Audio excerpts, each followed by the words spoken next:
বেড়া এবং সুজানগরের বাংলাদেশ জাতীয়তাবাদী দলের আজকের এই মত বিনিময় সভার আমার শ্রদ্ধাভাজন সভাপতি আমাদের মাঝে উপস্থিত আছেন।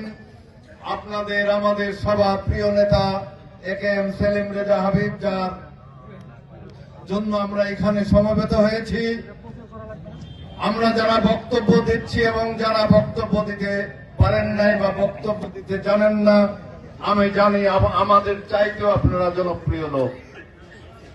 আমি অনেক ব্যক্তির দেখেছি উনি মঞ্চে বক্তব্য দিতে পারেন না, কিন্তু ওনার যে মেধা এবং ওনার যে যোগ্যতা, আমরা সেই যোগ্যতা মেধার কাছে একেবারে একটা ধুলির সমতুল্য। তো আমি আপনাদের কাছে বিনীত অনুরোধ করব, আমি এখানে আমার নেতৃবৃন্দ এবং আমার প্রার্থীর সামনে আমি বলতে চাই যে মুখে নয় কাজে প্রমাণ যারা করবে, আমরা প্রত্যেকটি কেন্দ্রের আমরা রেজাল্ট পাবো। এবং আমি ব্যক্তিগতভাবে যে কেন্দ্রে এই নির্বাচন এলাকা আমার যে নেতৃবৃন্দরা বেশি ভোটে আমার দলকে যারা বেশি ভোট দিবে, আমি তাদেরকে ব্যক্তিগতভাবে উপহার দেব। এবং আমি জামাত সম্পর্কে দু একটি কথা বলে আমি শেষ করব।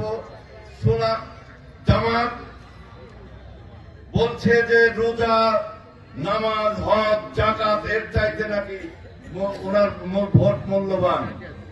2001 সালে জামাতের নেতা নিজামী সাহেব, কাদের সাহেব, আরো যারা নির্বাচিত হয়েছিল ধানের শীষ মার্কা নিয়ে, তারা যদি বেহেশতের টিকিট এরা বিক্রি করে তাহলে ওনারা কোথায় যাবে?